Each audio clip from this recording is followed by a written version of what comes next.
गोदातीरी ज्ञान पर्वणी घेऊन उत्सव आला, गोदातीरी ज्ञान पर्वणी घेऊन उत्सव आला।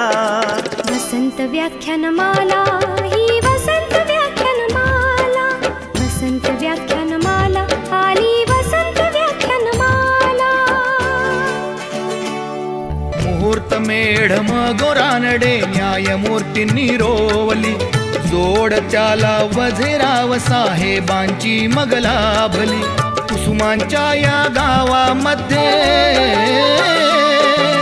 कुसुमांच्या या गावामध्ये ज्ञान यज्ञ पेटला, कुसुमांच्या या गावामध्ये ज्ञान यज्ञ पेटला। वसंत व्याख्यानमाला ही वसंत व्याख्यानमाला, वसंत व्याख्यानमाला आली वसंत व्याख्यानमाला। पुष्प गुंफिले सुंदर पहिले वाचस्पती भिडेनी, ज्ञान कुंभ तो प्राशन केला पुण्यवान लोकांनी। परंपरेला जगद्गुरूंचा, परंपरेला जगद्गुरूंचा आशीर्वाद लाभला, परंपरेला जगद्गुरूंचा आशीर्वाद लाभला। वसंत व्याख्यानमाला ही वसंत व्याख्यानमाला, वसंत व्याख्यानमाला आली वसंत व्याख्यानमाला।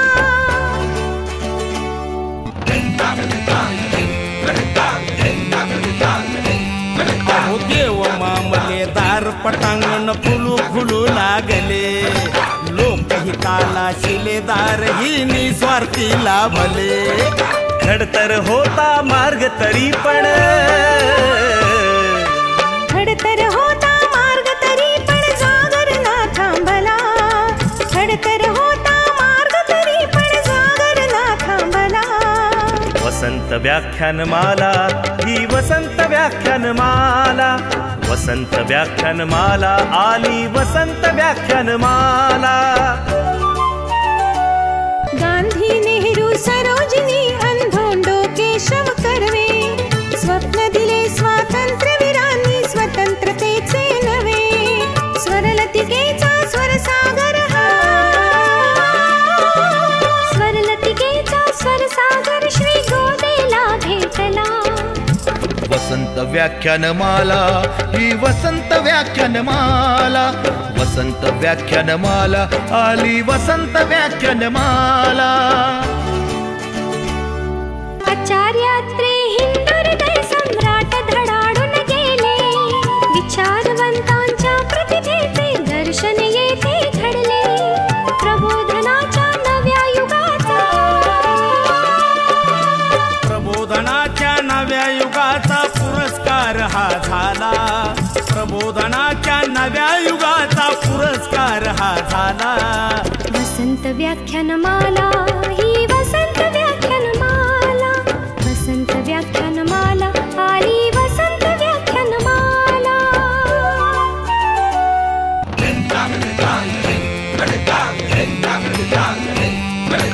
वैभवशाली परंपरेला जतन करूया सारे, ज्ञानामृत हे घेण्यासाठी गोदा काठी या रे।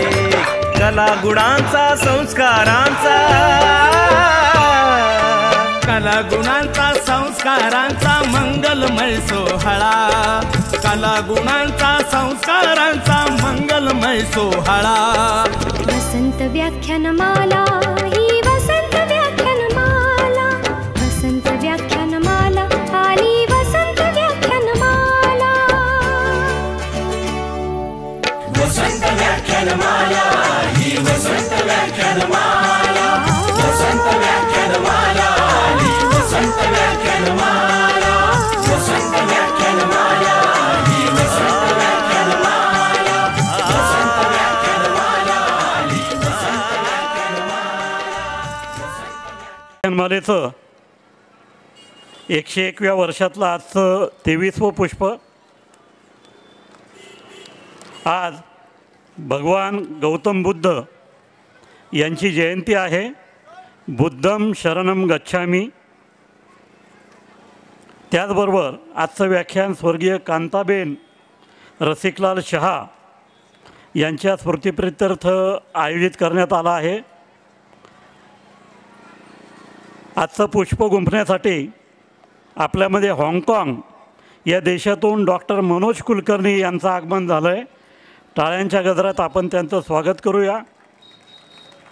त्याचबरोबर नाशिकचं मायकोक म्हणजे बॉश इंडिया आत्ताची, त्याचे सिनियर जनरल मॅनेजर मुकुंद भट हे देखील आपल्यामध्ये आहेत. आणि आजचं व्याख्यान सह्याद्री फार्म यांच्या सहकार्याने आयोजित करण्यात आलं आहे. सह्याद्री फार्मचे सप्लाय चेन व्यवस्थापक तुषार नांदगावकर हे देखील आहेत. मी आपल्या तिघांनाही व्यासपीठावर येण्याची विनंती करतो. आपण प्रारंभी स्वर्गीय कांताबेन रसिकलाल शहा यांच्या जीवनावरील चित्रफित बघूया आणि त्यानंतर मी पाहुण्यांना विनंती करतो आपण भगवान गौतम बुद्ध आणि स्वर्गीय कांताबेन रसिकलाल शहा यांच्या प्रतिमेला पुष्पहार अर्पण करावं. स्वर्गीय कांताबेन रसिकलाल शहा या विराज इस्टेट प्रायव्हेट लिमिटेडचे संचालक राजेंद्र रसिकलाल शहा आणि विलास रसिकलाल शहा यांच्या मातोश्री. कांताबेन ह्या अतिशय धार्मिक आणि सेवाभाव करणाऱ्या मातोश्री होत्या. त्यांनी त्यांच्या आयुष्यात नाशिक इथे नामांकित सार्वजनिक वाचनालय या संस्थेच्या उन्नतीसाठी भरीव रक्कम दिली. अंधांसाठी सेवा करण्याच्या हिशोबाने अंध संस्थेला त्यांनी मदत केली आणि एक चांगलं नेत्र हॉस्पिटल राका कॉलनी येथे सुरू केलं.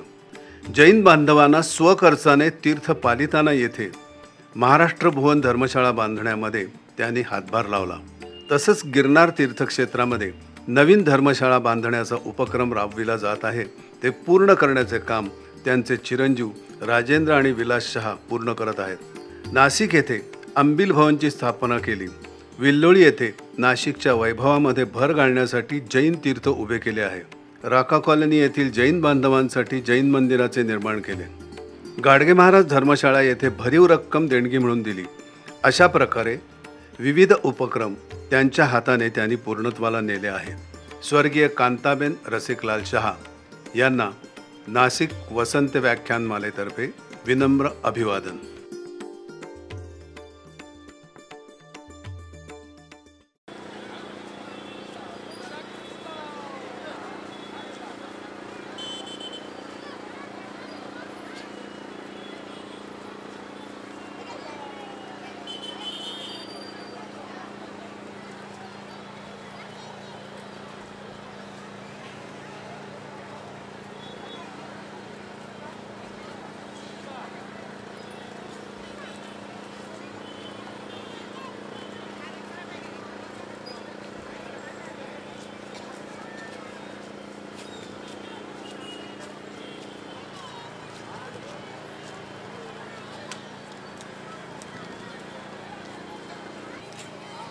आजचं व्याख्यान ज्या सह्याद्री फार्मने नाशिकचं नाव संपूर्ण जगभरात पोहोचवलं आणि द्राक्षाच्या माध्यमातून अल्पावधीत युरोप काबीज केलं, त्या सह्याद्री फार्मच्या सौजन्याने आजचं हे व्याख्यान संपन्न होत आहे. आपण सह्याद्री फार्मची एक चित्रफित या ठिकाणी बघूया.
ओझर विमानतळानजीक मोहाडी परिसरात हा सुंदर फार्म वसलेला आहे.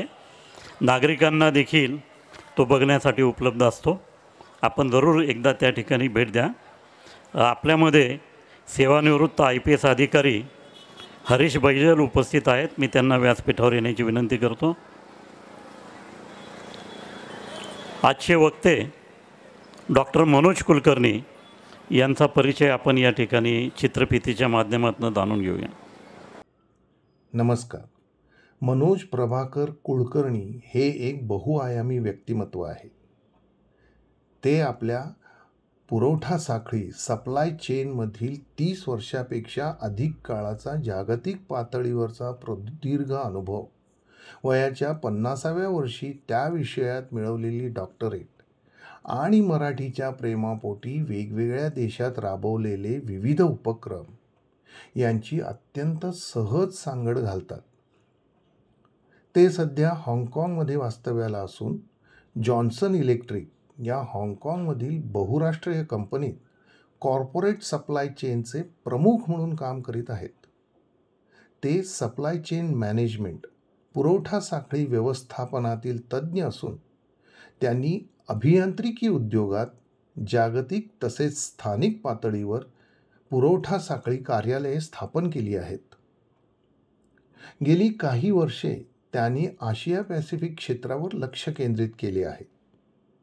सुरुवातीला काही वर्षे शांघाय आणि आता हाँगकाँगमध्ये राहून ते आशियाई व्यवस्थापनांसाठी काम करत असल्यामुळे आशियाई व्यवसाय संस्कृती आणि प्रणाली हा त्यांचा खास अभ्यासाचा विषय आहे. प्राथमिक शाळेपासून अत्यंत हुशार म्हणून प्रसिद्ध असलेल्या मनोज कुलकर्णींना 10वी आणि 12वीच्या बोर्डाच्या परीक्षेत राष्ट्रीय गुणवत्ता शिष्यवृत्ती मिळाली असून काही वर्षांपूर्वी त्यांनी वयाच्या 50व्या वर्षी हाँगकाँगमधील नामवंत युनिव्हर्सिटीमधून सप्लाय चेन मॅनेजमेंटमध्ये संशोधन पूर्ण करून डॉक्टरेट मिळवली. ते जरी विज्ञान शाखेचे विद्यार्थी असले तरीही त्यांना लहानपणापासूनच मराठी भाषेची आणि कलाक्षेत्राची आवड आहे. याला त्यांनी सामाजिक कार्याची जोड दिली आहे. शांघायमध्ये वास्तव्यात असताना त्यांनी शांघाय मराठी मंडळाचे अध्यक्षपद सांभाळले होते. त्यांनी जेव्हा हाँगकाँग महाराष्ट्र मंडळाची धुरा हातात घेतली तेव्हा हाँगकाँगमधील मराठी लोकांना एकत्र आणून मंडळाचा विस्तार केला. त्यानंतर त्यांनी भारताच्या पूर्वेकडील देशांच्या मराठी माणसांना एकत्र आणण्यासाठी पूर्वबंध हा गट स्थापन केला आहे. या गटाच्या माध्यमातून या प्रदेशातील मराठी लोकांना सांस्कृतिक आणि सामाजिक देवाणघेवाण करण्यासाठी एक व्यासपीठ उपलब्ध झाले आहे. गरजे मराठी ही संस्था जगभरातील मराठी व्यावसायिकांना एकत्र आणत आहे. डॉक्टर मनोज हे या संस्थेच्या कार्यकारिणीत असून संस्थेच्या विविध उपक्रमात ते कार्यरत आहेत. महाराष्ट्र शासनाने नुकत्याच स्थापन केलेल्या आंतरराष्ट्रीय मराठी मंचाचे ते सभासद असून हाँगकाँगसाठी महाराष्ट्र शासनाचे अधिकृत समन्वयक म्हणून काम बघतात. सृजनशीलता आणि नाविन्य याचा संगम झाला तर अद्भुत निर्माण होऊ शकते आणि त्यासाठी सतत प्रयत्न, मेहनत करणे आवश्यक आहे. हा त्यांचा जीवनाचा मंत्र आहे. आजचे वक्ते डॉक्टर मनोज कुलकर्णी यांचा सत्कार करण्यासाठी मी कांतीलाल तातेड यांना बोलवतो.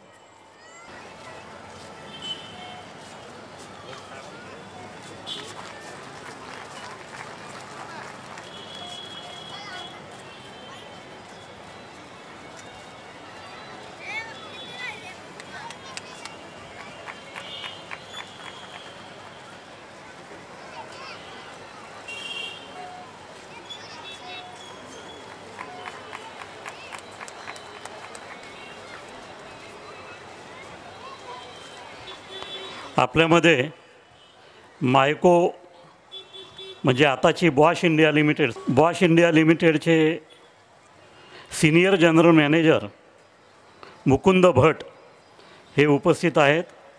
मी रमेश खापरे यांना विनंती करतो आपण मुकुंद भट साहेबांचा या ठिकाणी सत्कार करावा. निवृत्त IPS अधिकारी हरीश बैजल हे देखील उपस्थित आहेत. मनीष सानप यांना विनंती करतो आपण बैजल साहेबांना स्मृतिचिन्ह देऊन सन्मानित करावं.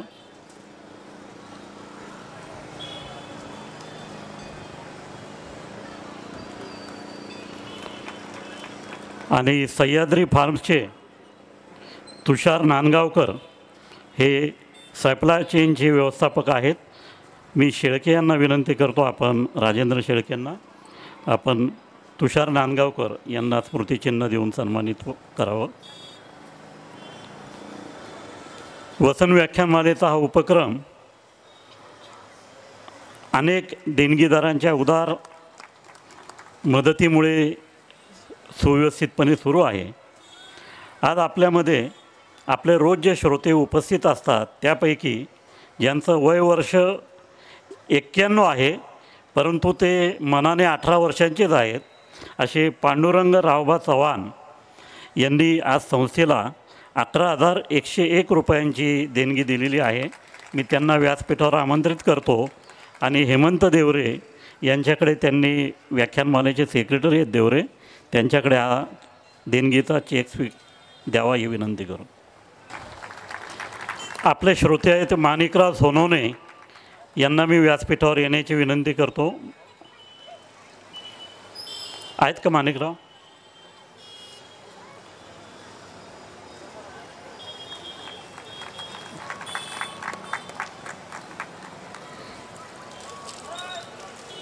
उद्या या ठिकाणी 24 मे रोजी अमेरिका येथील लेखक संशोधक आणि कीनोट वक्ता निलेश ओक यांचं व्याख्यान होईल. नक्षत्रांचे देणे भारताचा विज्ञाननिष्ठ इतिहास हा त्यांच्या भाषणाचा विषय आहे.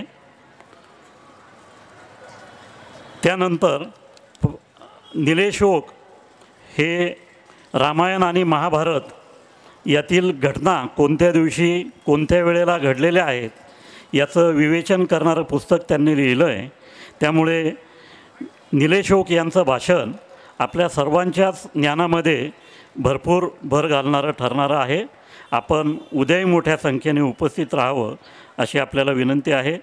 25 मे रोजी फिनलंड येथील प्रगतिशील शिक्षणतज्ज्ञ हेरंब कुलकर्णी हे आपल्याशी संवाद साधतील. एज्युकेशन 4.0 नवे शैक्षणिक धोरण आणि फिनलंड शिक्षण पद्धतीचा संगम हा त्यांच्या भाषणाचा विषय आहे. हेरंब कुलकर्णी हे आर्टिफिशियल इंटेलिजन्स या विषयावर विशेष करून आपल्या भाषणामध्ये भर देणार आहे. त्यामुळे ही नवीन टेक्नॉलॉजी आपल्या तरुण मुलांना जर माहिती झाली आणि त्यातलं अधिक ज्ञान मिळालं तर त्यांच्या भावी आयुष्यासाठी ते निश्चितपणे उपयुक्त ठरू शकेल. त्यामुळे आपण हे व्याख्यान ऐकण्यासाठी आपल्या घरातल्या तरुण मुलांना जरूर घेऊन या ठिकाणी. आणि इथे येणं शक्य नसल्यास हे या व्याख्यानमाला यूट्यूब चॅनल, फेसबुक, इंस्टाग्राम याच्यावर लाईव्ह प्रक्षेपण सुरू आहे. त्याशिवाय आपल्या व्याख्यानमालेच्या वेबसाईटवर देखील सर्व भाषणं उपलब्ध असतात. आपण या सोशल मीडियाचा देखील लाभ घेऊ शकणार. 26 मे रोजी विद्याताई देशपांडे या आपल्यासमोर मीरा हा एकपात्री नाट्य प्रयोग सादर करणार आहेत. संत मीरा यांची 525वी जयंती साजरी होते. त्यानिमित्ताने आपण हा आगळा वेगळा कार्यक्रम आयोजित केला आहे. संत मीरा यांचा प्रयोग मथुरेमध्ये नुकताच झाला आणि अभिनेत्री हेमा मालिनी त्यावेळी उपस्थित होत्या आणि त्यांनी अतिशय कौतुक या प्रयोगाचं केलेलं आहे. आपण जरूर त्याचा लाभ घ्या. सोमवारी 27 मे रोजी जादूगार सतीश देशमुख आणि किमया देशमुख ज्यांनी संपूर्ण जगामध्ये अनेक वेगवेगळे प्रयोग सादर केलेले आहेत ते आपल्याशी संवाद साधण्यासाठी येणार आहेत. मनाचा शोध आणि वाचन असा त्यांचा विषय आहे. 28 मे रोजी स्वातंत्र्यवीर सावरकर यांची जयंती आहे. त्यानिमित्ताने प्राध्यापक डॉक्टर गणेश गोहिलकर यांचं भाषण होईल. 29 मे रोजी ॲडव्होकेट सुधाकर आव्हाड हे पुणे येथील ज्येष्ठ विधिज्ञ आहेत. ते आपल्याशी भारतीय संविधान अमृत मंथन या विषयावर संवाद साधतील. 30 आणि 31 मे हे 2 जे कार्यक्रम आपले आहेत ते आपण 1 आणि 2 जून या दिवशी ठेवलेले आहेत. कारण पलीकडच्या मैदानावर अयोध्या येथील राम जन्मभूमी न्यासाचे खजिनदार स्वामी गोविंदगिरी यांचे रामकथेचे कार्यक्रम या ठिकाणी होणार आहे. त्यामुळे आपण आपले 30 आणि 31 मेचे कार्यक्रम 1 आणि 2 जूनला ठेवलेले आहेत. श्रोत्यांनी हा बदल कृपया लक्षात घ्यावा. 30 मे रोजी ज्येष्ठ पत्रकार संतोष आंधळे हे आपल्याशी 1 जूनला संवाद साधतील. अवयवदान याविषयी ते आपल्याशी बोलतील. आणि 2 जून रोजी झी मराठी प्रस्तुत उत्सव नात्यांचा उत्सव झी मराठीचा हा ग्रँड फिनाले कार्यक्रम होईल. त्यामध्ये झी मराठी वाहिनीवरील अनेक कलाकार, सारेगमपमधील गायक, सेलिब्रिटी निवेदक आणि नृत्य कलाकार हे सहभागी होणार आहेत. या सर्व कार्यक्रमांचा आपण मोठ्या संख्येने लाभ घ्यावा अशी आपल्याला विनंती करतो. या सर्व कार्यक्रमांनंतर मोहम्मद रफी यांच्या जन्मशताब्दी वर्षानिमित्त रोज वेगवेगळे गायकांचे ग्रुप या ठिकाणी गाण्यांचे कार्यक्रम सादर करणार आहेत. आजही या ठिकाणी पाटेकर ब्रदर्स प्रस्तुत मेलडी मास्टर्स ऑफ बॉलिवूड म्हणजे पाटेकर ब्रदर्स म्हणजे यांनी सर्वप्रथम नाशिकमध्ये ऑर्केस्ट्रा सुरू केला. त्याचे जनक जयंत पाटेकर आणि राजाभाऊ पाटेकर हे या ठिकाणी सदाबहार रफी हा कार्यक्रम या व्याख्यानानंतर सादर करतील. मी आजचे वक्ते डॉक्टर मनोज कुलकर्णी यांना विनंती करतो आपण आजच्या पुष्पास प्रारंभ करावा. चीनच्या सप्लाय चेनची सद्यस्थिती, चीनच्या उंबरठ्यावरून हा त्यांचा विषय आहे. धन्यवाद. माझ्या आजच्या व्याख्यानाचा विषय आहे चीनच्या सप्लाय चेनची सद्यस्थिती, चीनच्या उंबरठ्यावरून. मी चीनच्या उंबरठ्यावरून का म्हटलं आहे सांगतो तुम्हाला लगेचच. त्याआधी नाशिकशी माझा संबंध काय किंवा कसा आला सांगतो. अगदी पहिली नाशिकची भेट मला आठवते ती 10-12 वर्षाचा असताना शिर्डीला जाताना मुक्तिधाम म्हणजे अध्यात्म. त्याच्यानंतर इंजिनिअरिंगला असताना सैनिकी प्रशिक्षणासाठी भोसला मिलिटरी स्कूल. त्यामुळे रामदंडी, एकवचनी, एकपत्नी, एकबाणी राम. आणि त्यानंतर नाशिक ही काही दृष्टिकोनातनं माझी कर्मभूमी आहे. ऑफिस जरी मुंबईला असलं तरी महिंद्र अँड महिंद्राच्या प्लांटमध्ये आठवड्यातनं 1दा किंवा 2दा नाशिकला येणं व्हायचं. आणि आता जी महिंद्राचं नवीन मॉडेल आहे त्याची जर आजी किंवा पणजी म्हणायची, ते तुमच्यापैकी काहींना माहीत असेल, आर्मडा किंवा फायडोर, तर त्या गाडीच्या डेव्हलपमेंटमध्ये मी इन्व्हॉल्व होतो. त्यामुळे सातपूर, आंबड या सगळ्या भागातले वेगवेगळे सप्लायर्स हे मी सांगतोय ते 30 वर्षापूर्वी. त्यामुळे मी तसा मुंबईकर, पक्का मुंबईकर. आणि शांघायमध्ये राहून मी आता म्हणतो ओश ईदियन शांघाय रन, थोडासा शांघायकर.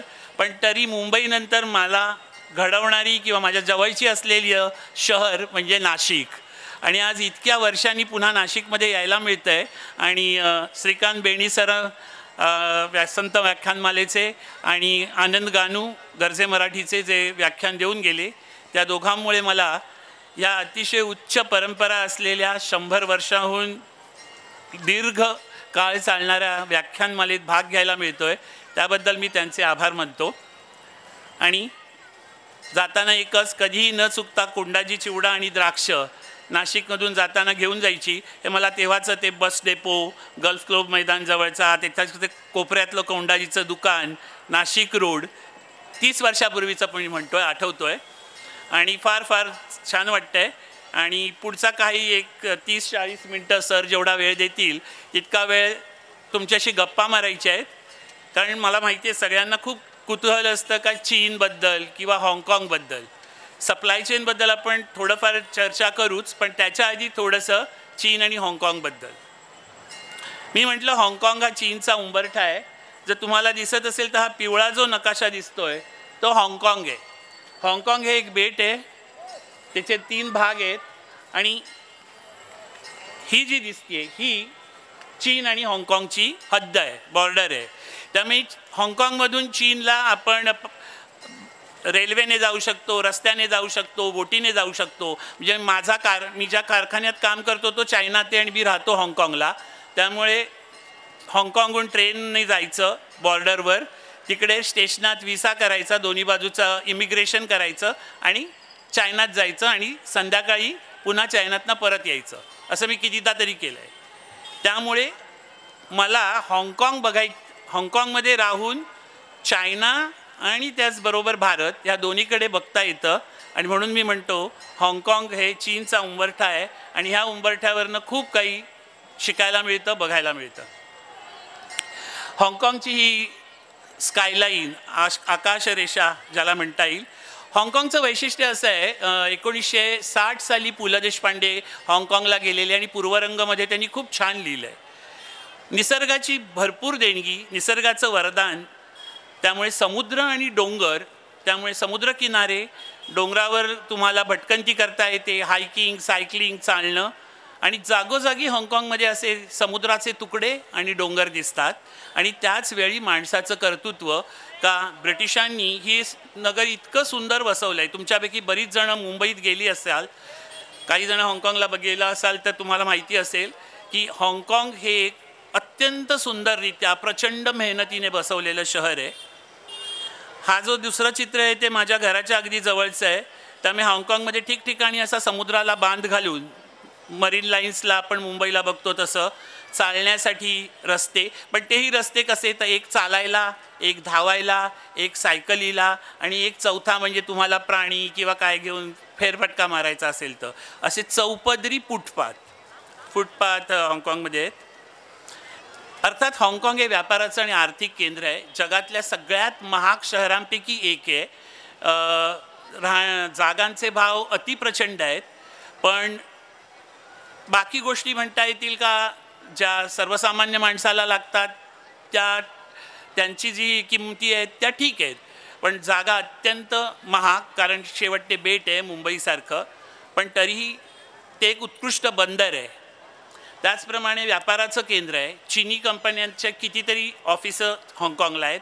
ते आर्थिक केंद्र आहे आणि त्यामुळे जगातल्या अतिमहाग, अतिश्रीमंत लोक राहणारे, वेगवेगळ्या आर्थिक घडामोडी होणारे अशा काही केंद्रांपैकी हाँगकाँग आहे. आता चीन आणि हाँगकाँगचा संबंध काय आहे, कारण बऱ्याच जणांना हा प्रश्न असतो. चीन आणि हाँगकाँग सोप्या शब्दात सांगायचं तर एक देश आणि दोन व्यवस्था आहेत. हाँगकाँगला वेगळी राज्यघटना आहे, मर्यादित लोकशाही आहे. हाँगकाँगची न्यायालयं वेगळी आहेत, कायदे वेगळे आहेत. आणि सगळ्यात महत्त्वाचं म्हणजे हाँगकाँगचं चलन वेगळं आहे. हाँगकाँग डॉलर आणि चीनला जे वापरतात, चीनला युआन म्हणतात, तर युआन आणि हाँगकाँग डॉलर ही दोन वेगळी करन्सीज आहेत, वेगळी चलनं आहेत. आणि हाँगकाँग डॉलर आहे तो US डॉलरशी संलग्न आहे. त्यामुळे US डॉलर जसा बदलेल किंवा US डॉलरमुळे इतर चलनांचे भाव जसे बदलतील तसे हाँगकाँग डॉलरचे बदलतात. म्हणजे आता सध्या एका हाँगकाँग डॉलरची अंदाजे किंमत 10 रुपये आहे. 10 रुपयात तुम्हाला एक हाँगकाँग डॉलर मिळतो. आणि आधुनिक तंत्रज्ञान आणि नवीनता, टेक्नॉलॉजी आणि इनोव्हेशन हे माझ्या ऑफिसचं चित्र आहे. मी या ऑफिसमध्ये काम करतो ज्याला सायन्स पार्क म्हणतात आणि ते युनिव्हर्सिटीशी संलग्न आहे. म्हणजे बाजूला मोठी चायनीज युनिव्हर्सिटी आहे आणि त्याचा भाग हा कंपन्यांना R&Dसाठी आणि कॉर्पोरेट ऑफिससाठी जो पार्क डेव्हलप केलं आहे ते सायन्स पार्क आहे.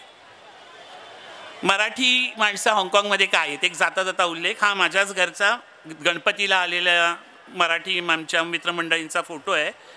आम्ही हाँगकाँगमध्ये सगळ्या मराठी परंपरा साजऱ्या करतो. होळी, दिवाळी, गुढीपाडवा. हा माझ्या घरचा गणपती आहे. गणपती विसर्जन देखील हाँगकाँगमध्ये अगदी भारतासारखंच करतो.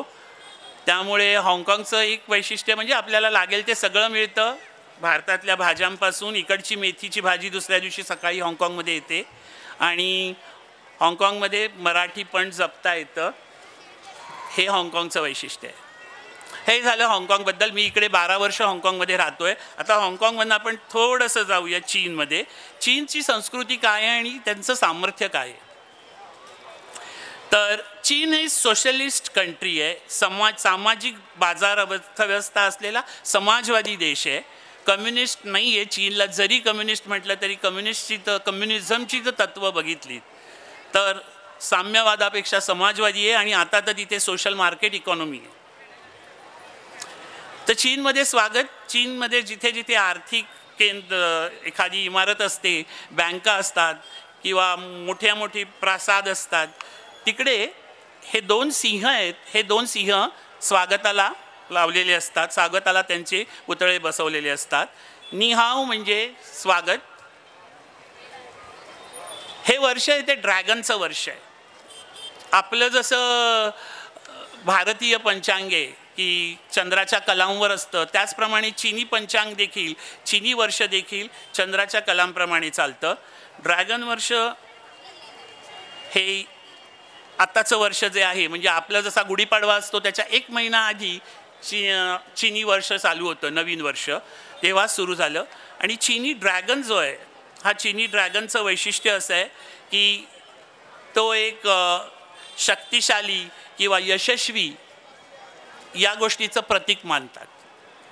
त्यामुळे एखाद्याचा मुलगा ड्रॅगन होईल अशी आशा बाळगणं म्हणजे तो खरंच यशस्वी होईल, तो कोणतरी मोठा होईल असं आहे. आणि त्यामुळे हे ड्रॅगन वर्ष हे जर सगळ्यांच्या मते हे लाभदायक, शुभ किंवा चांगलं मानलं जातं. चिनी सणवार आपल्यासारखेच, म्हणजे आशियाई संस्कृतीत मला जे आढळलं, मी 4 वर्ष शांघायला होतो आणि आता 12 वर्ष हाँगकाँगमध्ये आहे, कित्येक सणवार आपल्यासारखेच आहेत. म्हणजे आपण जसं पितृपक्ष करतो तसा चायनामध्येही पितृपक्ष असतो. नवीन वर्षाचं स्वागत, वसंतोत्सव, त्यात फटाके, मेजवानी, सगळ्या कुटुंबांनी एकत्र येऊन जेवणं, हे सगळं चीनमध्येही असतं. त्यांचे आणखी काही सण म्हणजे कामगार दिन किंवा राष्ट्रीय दिवस आहे. आणि शरद ऋतूत, म्हणजे आपल्याकडे जेव्हा कोजागिरी असते त्याच्या थोडा आधी मिड ऑटम फेस्टिवल म्हणतात किंवा शरद ऋतूतील उत्सव हा साजरा होतो. चीनचं एक आश्चर्य ज्याचा उल्लेख करणं आवश्यक आहे ते म्हणजे ग्रेट वॉल किंवा महान चीनची भिंत 6000 किलोमीटरपेक्षा लांब आहे. आणि जर त्यात होत असलेले बदल बघितले तर ती अंदाजे 50,000 किलोमीटरपेक्षा मोठी भरेल. कारण काही ठिकाणी ती जर मूळ भिंत आहे तिच्या बाजूने पुन्हा भिंती बांधलेल्या आहे. चीनमध्ये असं म्हणतात की you are not a hero unless you climb the Great Wall. जोपर्यंत तुम्ही ही वॉल चढत नाही, ह्या भिंतीवर जात नाही, तोपर्यंत तुम्ही नायक नाही. आणि ही अत्यंत सुंदर आहे. म्हणजे मी ही पावसाळ्यात बघितली, उन्हाळ्यात बघितली आणि हिवाळ्यात बघितली. हिवाळ्यात इथे सगळीकडे बर्फ असतं, पावसाळ्यात मस्त पाऊस असतो आणि उन्हाळ्यात सगळं स्वच्छ असतं. आणि हे एक अद्भुत, म्हणजे जगातलंच आश्चर्य मानलं जातं. पुढची गोष्ट आहे ती थोडी महत्त्वाची आहे आणि त्याला इतिहास आहे. तियानमिन स्क्वेअर म्हणून बेजिंगमध्ये जगप्रसिद्ध शहर आहे. तुमच्यापैकी जे कोणी वर्तमानपत्र वाचत असतील त्यांना तियानमिन स्क्वेअर हे कानावरून गेलं असेल. हा आम्ही काढलेले, ह्यातले जवळजवळ सगळे फोटो मी काढलेले आहेत, काही 8-10 वर्षापूर्वींचे असतील. तर हा एक सकाळचा आणि संध्याकाळचा फोटो आहे. पण सगळ्यात मजा म्हणजे तियानमिन स्क्वेअर रणगाडा ते पतंग. 1989 साली जेव्हा विद्यार्थ्यांनी आंदोलन केलं तेव्हा त्यांचं आंदोलन चिरडण्यासाठी रणगाड्यांचा वापर केलेला. त्यामुळे तियानमिन स्क्वेअर हा प्रसिद्ध म्हणण्यापेक्षा खूप प्रसिद्ध झाला. पण आम्ही जेव्हा ते गेलो तेव्हा तिकडे एक माणूस पतंग उडवत होता. पतंग हे शांततेचं प्रतीक आहे आणि म्हणून ह्या फोटोला मी रणगाडा ते पतंग म्हटलं आहे. का साम्राज्यवादी वृत्ती ते शांतता हा प्रवास कसा होईल ह्याचं सगळ्यांनाच कुतूहल आहे जगाला आणि सगळं जग ते बघतं आहे. पण चीनचा इतिहास खूप समृद्ध आहे. फॉर्बिडन सिटी म्हणजे जिथे सर्वसामान्य लोकांना जाता येत नाही, फॉर्बिड केलं जातं ही सिटी. हा जो आहे हा आहे शाही राजवाडा. बेजिंगमध्येच या तियानमिन स्क्वेअरच्या जवळ हा शाही राजवाडा आहे. पण याचं वैशिष्ट्य म्हणजे प्रचंड मोठा आहे. आपल्याकडे छोट्या छोट्या गोष्टीतही प्रचंड कलाकुसर आहे. म्हणजे आपण इकडे जरी एक आपल्याभोवती प्रदक्षिणा घातली आणि इथल्या वास्तू बघितल्या तर प्रत्येक वास्तूचं एक वेगळं सौंदर्य आहे. त्या प्रत्येक वास्तूमध्ये कलाकुसर आहे. चीनमध्ये मी बघितलं का बऱ्याच ढोबळ गोष्टी आहेत किंवा त्याच पुन्हा पुन्हा दिसतात. अख्ख्या चीनभर खूप ठिकाणी आहेत. पण सगळ्यात मोठं म्हणजे प्रचंड मोठं प्रमाण, स्केल. आणि मी हे का म्हणतो हे जेव्हा सप्लाय चेनवर येईन तेव्हा सांगेन. त्यामुळे सगळ्या गोष्टी चीनमध्ये फार मोठ्या प्रमाणावर असतात. हे चीनचं एक पहिलं वैशिष्ट्य आहे. अजून एक मजा आहे चीनमध्ये. आपल्या कशा 12 राशी असतात, मेष वृषभ कर्क, तसं चीनमध्ये ना प्रत्येक वर्षाला ते एक प्राणी असतो आणि दर 12 वर्षांनी हे प्राणी रिपीट होतात, त्याची पुन्हा होतात. आणि प्रत्येक वर्षाचं ते स्वभाव म्हणजे आपल्याकडे मला असं वाटतं संक्रांत कोणत्या वाहनावर आल्यावर संक्रांतीच्या वाहनावरून ते वर्ष कसं जाईल सांगतात, तसं इथे प्रत्येक प्राण्याचं एक वर्ष असतं. आता हे जे वर्ष आहे हे ड्रॅगनचं आहे मगाशी म्हटलं म्हणून. आणि त्यामुळे असं चीनमध्ये म्हणतात का ड्रॅगन वर्षात मूल जन्माला येणं चांगलं. त्यामुळे अगदी पालक असतात ते त्या दृष्टीने प्रयत्न करतात. प्रत्येक प्राण्याचं एक वैशिष्ट्य आहे. म्हणजे आता माझं सांगायचं तर मी आहे तो मंकी किंवा मॉकर्ड. त्यामुळे जर लक्षणं बघितली त्या वर्षात जन्मणाऱ्या माणसांची तर तुम्ही मान्यावर आहे, पण बघू शकता का खरंच तो प्राणी आणि त्याची लक्षणं आणि तुमचा स्वभाव. चीनची लिपी हा एक सगळ्यात कठीण गोष्ट आहे. म्हणजे मला स्वतःला देखील चीनी भाषेत थोडंफार बोलता येतं, पण लिहिणं आणि वाचणं जमत नाही. कारण इथे जर तुम्ही बघताय तो जो पहिलं जे अक्षर आहे ते पर्सन म्हणजे माणूस आणि त्याला 2 टोकं काढली तर फायर म्हणजे आग. त्यामुळे चीनी भाषेतली अक्षरं शिकणं, प्रत्येक वर्णमाला तर नाहीच आहे, प्रत्येक चिन्ह म्हणजे एक शब्द आणि तो फक्त आपल्याला लक्षात ठेवावा लागतो. त्यामुळे चीनी भाषा शिकणं हे खूप कठीण आहे आणि हा एक फार मोठा अडसर आहे. म्हणजे पुन्हा आपण जर सप्लाय चेनकडे आलो, बिझनेस साईडकडे आलो तर लिपी न येणं, भाषाही बोलणं कठीण आहे, पण तरी भाषा प्रयत्नपूर्वक शिकता येते, बोलता येतं, पण लिहिणं आणि वाचणं खूप कठीण आहे. चीनी कला आणि हस्तकला ह्या देखील अत्यंत समृद्ध आहेत भारतासारख्या. कागदापासून ते पॉटरीपर्यंत वेगवेगळ्या प्रकारचं वस्तू आणि कला, पेंटिंग्स, चीनी कलाकृती ह्या परंपरा असलेल्या कितीतरी वर्ष त्या बनत असलेल्या आहेत. आणखी एक महत्त्वाचं म्हणजे चीनी खाद्य संस्कृती. आता इकडे सगळीकडे भारतात जे चायनीज मिळतं ते जवळजवळ 5 ते 10% चायनीज असतं जे चीनमध्ये मिळतं. हल्ली थोडंसं मोमोजमुळे 15% म्हणा, पण चीनची खाद्यसंस्कृती फार मोठी आहे, त्याचं खोलवर मुळं गेली आहेत. आपल्याकडे कसं प्रत्येक प्रांतातलं वेगळं वेगळं असतं, म्हणजे नाशिकची मिसळ वेगळी, कोल्हापूरची वेगळी, पुण्याची वेगळी, तसं इकडे 8 प्रमुख पाककलांची घराणी आहेत असं म्हणता येईल. जे शांघायचं वेगळं, शेन्झेनचं वेगळं, बेजिंगचं वेगळं. शांघायकर असतात ते सगळ्यात थोडीशी साखर घालतात, शेन्झेनचं असतं ते खूप तिखट असतं आणि टेबलाचे शिष्टाचार असतात. चीनी चहाचा तर शोध 4000 वर्षांपूर्वीचा आहे. आणि सगळ्यात महत्त्वाचं म्हणजे जेवण ही इथेही संस्कृती आहे. म्हणजे पुन्हा आशियाई संस्कृतीशी साम्य कसं आहे ते बघा. आणि कित्येक गोष्टी म्हणजे जेवणाची वेळ ही कामाची बैठक किंवा कामाच्या चर्चेची असते. कित्येक गोष्टी कामाच्या, बिझनेसच्या, जेवणाच्या टेबलवर ठरतात. उपहारगृह देखील प्रचंड आपल्यासारखे पण मोठी व्हायला लागली आहेत. 4-4 मजली रेस्टॉरंट्स हे चीनमध्ये अत्यंत सर्वसामान्य गोष्ट आहे. थोडंसं आता चीनचे मी किंचित तुम्हाला झलक देतो सप्लाय चेनकडे वळण्याआधी. हा एक शांघायमधला रस्ता आहे. आता जे फुटपाथ आहेत, फुटपाथ किंवा पदपथ किती स्वच्छ आहेत ते बघू शकता. हाँगझोमधला आम्ही गेलो होतो तेव्हाचं हे चित्र आहे आणि तळ्याकाठचं. पण सगळीकडेच बघितले तर स्वच्छ फुटपाथ त्याच्यावर. आणि चीनचं परत असं नाही आहे की माणसं कमी आहेत. 140 कोटी लोक असलेला देश आहे, पण सार्वजनिक स्वच्छता ही इकडे किती महत्त्वाची आहे ते चीनमध्ये गेल्यावर प्रत्येक ठिकाणी दिसते. आत्ताच गोदावरीच्या आरतीच्या वेळेस सर सांगत होते की गोदावरी स्वच्छ करण्याचा जो उपक्रम आहे त्यांनी हाती घेतला आहे तो बघून मला खरंच बरं वाटलं. कारण एक हा सारखं जाणवत राहतं का स्वच्छतेचा जो अभाव आपल्याकडे असतो आणि चीनमध्ये प्रत्येक ठिकाणी तो दिसतो. हा ऑलिम्पिक स्टेडियमकडे जाणारा रस्ता आहे. आता साधी तळी असतील किंवा समुद्र असतील तर त्याच्यावरही इतके सुंदर लाकडी बांध घातलेले असतात, चालण्यासाठी रस्तं असतं. तसं साधं असतं, फार काही ते कॉम्प्लिकेटेड आहे किंवा फार काहीतरी त्याच्यावर प्रचंड अतोनात खर्च केला आहे असा नाही आहे. पण हे जी गोष्ट आहे हे दुसरं चीनचं वैशिष्ट्य. मग अशी मी म्हटलं स्केल. दुसरी म्हणजे छोट्या छोट्या गोष्टींना देखील ते इतक्या सुंदर प्रकारे ते आयोजित करतात आणि ते मेंटेन करतात. सायकल आता अर्थात कमी झाली, पण तरीही चीनमध्ये अजून सायकल असते. त्या सायकलीवर सगळं सामान ठेवून जाणारी अशी 50शीतली एखादी बाई दिसते. आणि बुलेट ट्रेन. सो चीनचा प्रवास बायसिकलपासून सायकल बुलेट ट्रेनपर्यंतच आहे. विमानतळ आपल्याकडे पण आता असे चांगले विमानतळ बनायला लागले. हे 12 वर्षापूर्वीचं चित्र आहे. स्कायवॉक जे पूल असतात तेही कित्येक ठिकाणी, हे शांघायमधले आहेत का, इतके व्यवस्थित सजवलेले आणि ते पुन्हा व्यवस्थित ते मेंटेन केलेले आहेत. चीनचा धावता आढावा घ्यायचा तर जगातला सगळ्यात मोठा देश आहे लोकसंख्येच्या आकारमानाच्या दृष्टिकोनातनं. हवामान भारतासारखं वैविध्यपूर्ण, भूप्रदेश, पर्वत, पठारं, वाळवंट, समुद्र, मैदानं, टेकड्या, सगळं. वारंवार येणारी चक्रीवादळं दक्षिण आणि पूर्व किनारपट्टीवर मुख्यतः.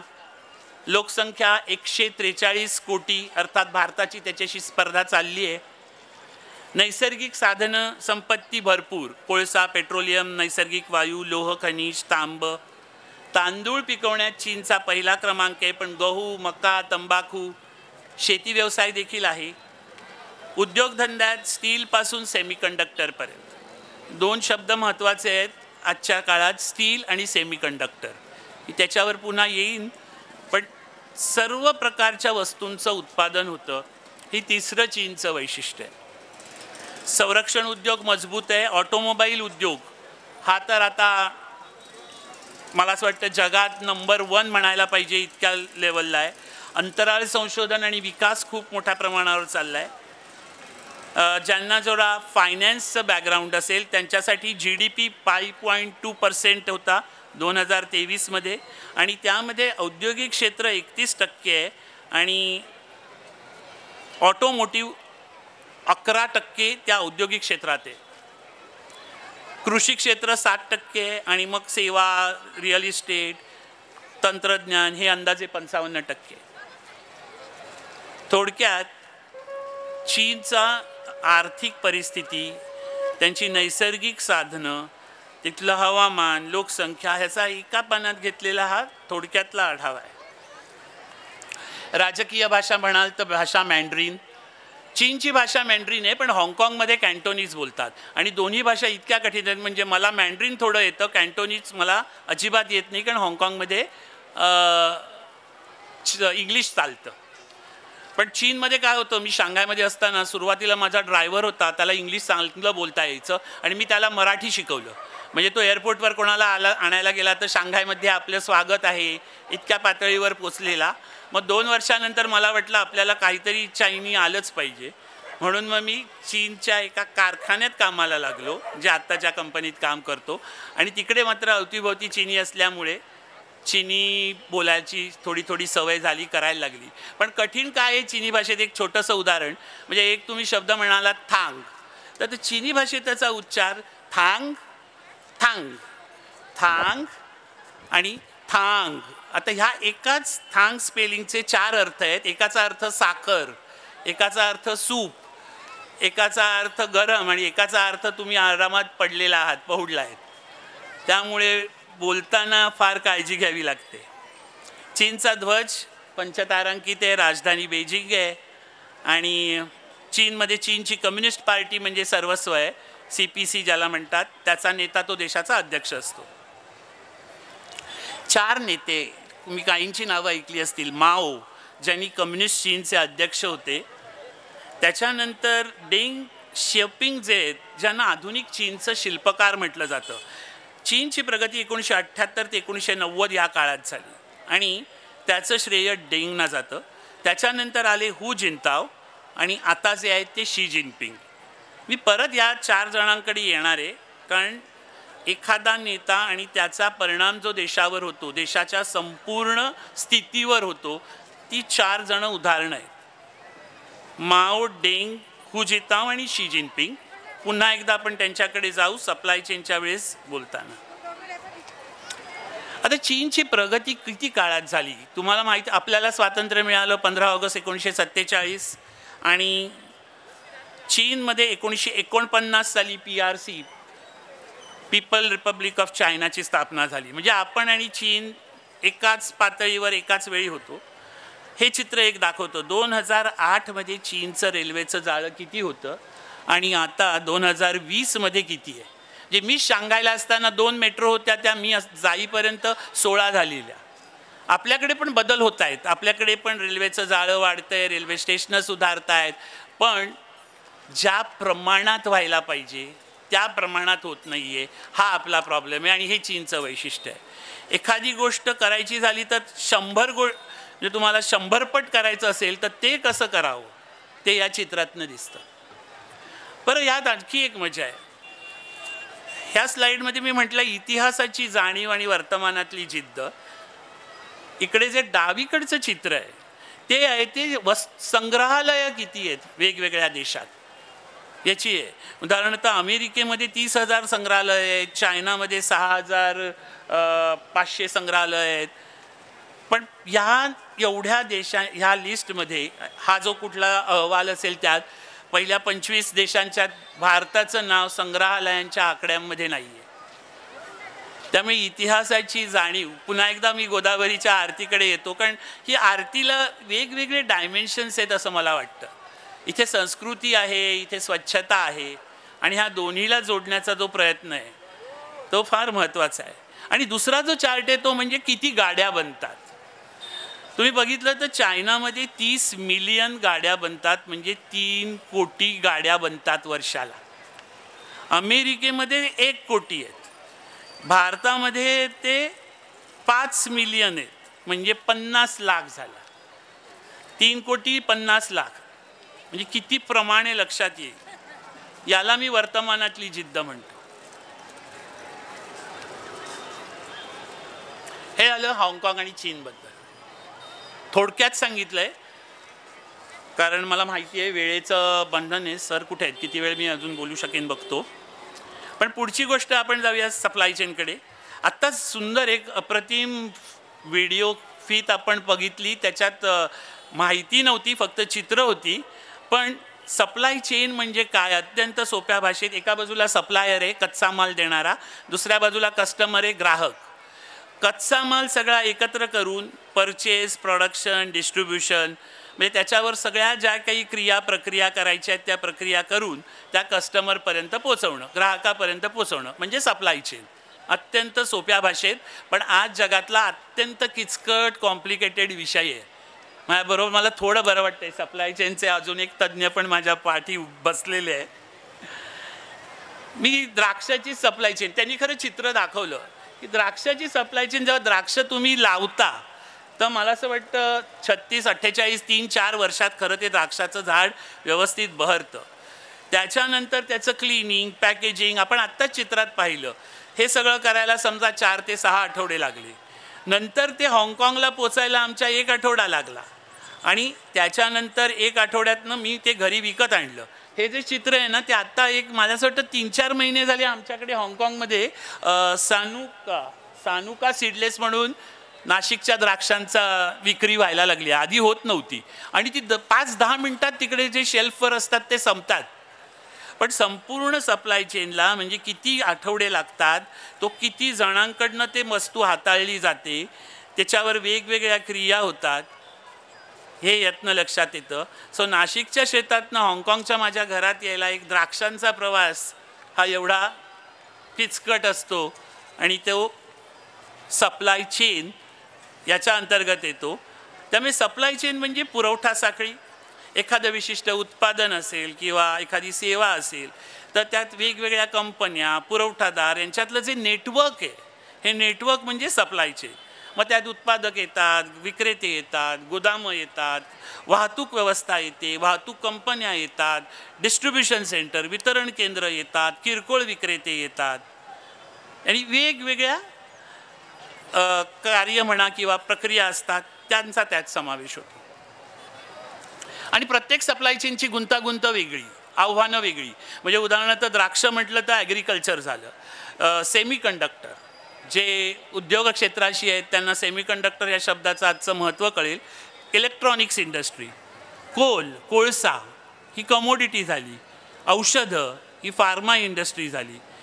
काहींमध्ये किमती खूप जास्त असतात, काहींमध्ये व्हॉल्यूम खूप जास्त असतं, काहींमध्ये वेळ खूप जास्त लागतो. त्यामुळे प्रत्येक सप्लाय चेन ही तिच्या स्वतःच्या वैशिष्ट्यांनुसार येते आणि त्याप्रमाणे तिच्यावर आपल्याला काम करावं लागतं. आणि याला म्हणतात सप्लाय चेन मॅनेजमेंट, पुरवठा साखळी व्यवस्थापन. ज्यात आम्ही काम करतो हे पण सप्लाय चेनमध्ये आहेत. आणि ह्या सगळ्या गोष्टींना एकत्र करून म्हणजे पुरवठादार, उत्पादक, गोदामं, स्टोर्स या सगळ्यांचं योग्य ठिकाणी, योग्य वेळी, योग्य प्रमाणात, योग्य ठिकाणी, योग्य वेळी त्या वस्तू किंवा सेवा पुरवायच्या, त्या देखील कमीत कमी खर्चात आणि त्या देखील ग्राहकाला जास्तीत जास्त समाधान देईल. बरोबर ना? तर हे करणं म्हणजे सप्लाय चेन मॅनेजमेंट. आता तर सप्लाय चेन मॅनेजमेंटमध्ये खूप गोष्टी होत आहेत. त्यात फायनान्स इन्व्हॉल्ड असतं, त्यात स्ट्रॅटेजी असते, म्हणजे तुम्ही पुढे कशी ती सप्लाय चेन वाढवाल. एन्व्हायरमेंट, ज्याचं आता फार मोठी डिस्कशन चाललेलं आहे की पर्यावरण आणि प्रदूषण ह्या भाग येतो. वेगवेगळं नॉलेज, कारण ह्याला प्रचंड माहिती लागते. म्हणजे तुम्हाला जर एखादा भाग बनवायचा आहे गाडीचा, तर तो करायचा असेल तर भारतात कोणते सप्लायर आहेत, त्यातले चांगले कुठले आहेत, ते रेग्युलर मटेरियल देतील की नाही, त्यासाठी काय करायला लागेल. आणि अर्थात आता त्याच्यासाठी आर्टिफिशियल इंटेलिजन्स येत आहे. मला असं वाटतं आत्ता सर बोलले का उद्या का परवा तुमचं लेक्चर आहे त्या विषयावर. इनोव्हेशन, काहीतरी नवीन वेगळ्या प्रकारे करता येईल का, आणि डिजिटायझेशन. तर सप्लाय चेन मॅनेजमेंटमध्ये आता ह्या सगळ्या गोष्टींचा, ह्या ज्या नवीन गोष्टी आहेत, पारंपरिक सप्लाय चेन इकडून तिकडे वस्तू जाणं हा एक भाग, आणि ती जास्तीत जास्त कार्यक्षम करणं, त्यासाठी ह्या सगळ्या गोष्टींचा वापर करावा लागतो. आता सप्लाय चेनचं बेसिक झाल्यावर जागतिक सप्लाय चेनची गुंतागुंत काय आहे मी अगदी सोप्या शब्दात सांगतो. पण एक शब्द जरा इंटरेस्टिंग आहे, तो म्हणजे वुका. वी म्हणजे वोलेटाईल, अस्थिरता. आता सगळीकडेच आयुष्यात अस्थिरता आहे, पण सप्लाय चेनमधली अस्थिरता मी काही उदाहरणं देईन. दुसरं म्हणजे अनिश्चितता, अनसर्टनिटी, काय होणार उद्या काही माहीत नाही. तिसरं म्हणजे ॲम्बिग्विटी, संदिग्धता, म्हणजे ही वस्तू चांगली का ती वस्तू चांगली. हल्ली ब्रँडच्या नावाखाली 50 गोष्टी असतात, आपल्याला कळतच नाही कुठली चांगली वाईट. आणि कॉम्प्लेक्सिटी, गुंतागुंत. ह्या 4 गोष्टींमुळे, वुकामुळे जागतिक सप्लाय चेन प्रचंड कॉम्प्लिकेटेड झाली आहे, प्रचंड गुंतागुंतीची झाली आहे. काही उदाहरण सांगतो. कच्च्या मालांच्या किमतीत होणारे बदल काही वर्षात इतके झाले. हा जो ग्राफ दिसतोय ना, आकडे सोडा, पण तो इतका वर गेला आहे, खालती गेला. ह्या किमती आहेत स्टीलच्या. स्टील पर kg एका वेळेस होतं समजा $500 पर टन, ते एकदम गेलं $1500. तिप्पट किंमत वाढली. सगळंच तुमचं गणित चुकलं. मालवाहतुकीचे दर, एक कंटेनर, आता हे जर पाठवत असतील युरोपला, द्राक्षांचा कंटेनर आहे, तो जायचा $3000 तो $3000 त्याची किंमत गेली होती $14,000-15,000 आणि तुम्ही ग्राहकांना प्रत्येक वेळेस तेवढी किंमत मागू शकत नाही. त्यामुळे यामुळे वोलेटिलिटी येते. वोलेटिलिटी म्हणजे वर खाली होणं, मग परत ते कमी होतात, परत वाढतात. आणि ही एक गोष्ट म्हणजे डिस्रप्शन. जगामध्ये इतक्या गोष्टी होत असतात. कुठे ग्लोबल फायनान्स क्रायसिस असतो, कुठे भूकंप असतो, कुठे पूर येतात, किंवा सगळ्यात उत्कृष्ट उदाहरण म्हणजे कोविडमध्ये कसं सगळं बंद झालेलं, आणि हे बंद झाल्यानंतर पुरवठा साखळी किंवा सप्लाय चेन डिस्रप्ट होते आणि मग होते अनसर्टनिटी. आता ही 2 चित्र आहेत ती कोविडच्या काळातली. एक म्हणजे सगळी शहरं ओस पडलेली, सगळीकडची जगभरची. त्याच वेळेस स्टीलचं प्रोडक्शन एकदम कमी झालेलं, आणि मी आत्ता म्हटलं त्याप्रमाणे नैसर्गिक आपत्ती होते. काही वेळेस बर्फ होतं, काही वेळेस पूर येतात, काही वेळ कंटेनर्स नसतात. आणि हे तर एक मजेशीर चित्र आहे. 2 कॅनॉल तुम्हाला माहीत असतील, पनामा कॅनॉल आणि सुएझ कॅनॉल. एका कॅनॉलमध्ये झालं काय, एक जहाज आहे, त्या जहाज जायला त्या कॅनॉलमधनं एवढाच रस्ता असतो, ते आडवं झालं, अडकून पडलं.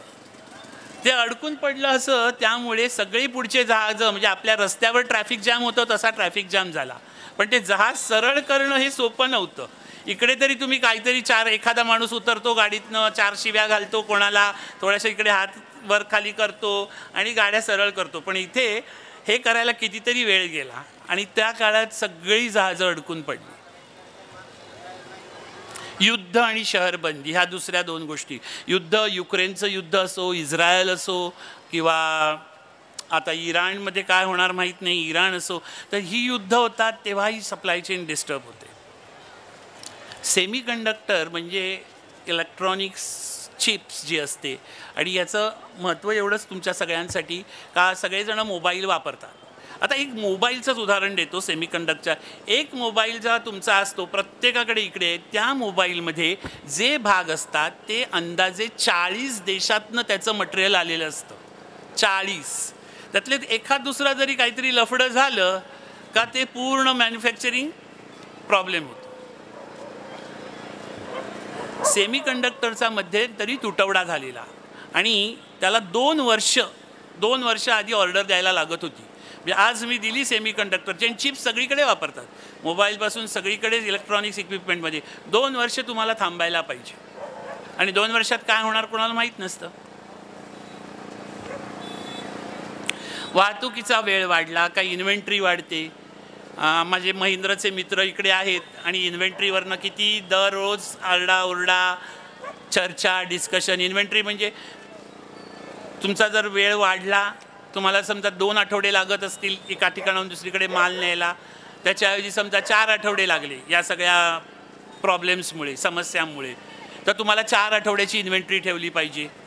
4 आठवड्याची इन्व्हेंटरी ठेवली पाहिजे म्हणजे तुमचे तेवढे पैसे गुंतवले पाहिजेत. तेवढे पैसे गुंतवले पाहिजेत म्हणजे तुमच्या फायद्यावर परिणाम होणार. अशा प्रकारे जागतिक सप्लाय चेनमध्ये एवढी गुंतागुंत झाली. मी थोडं पुढे जातो. तर आता अशा वातावरणात करायचं काय? अगदी सोप्या भाषेत सांगायचं, ते करणं अत्यंत कठीण आहे.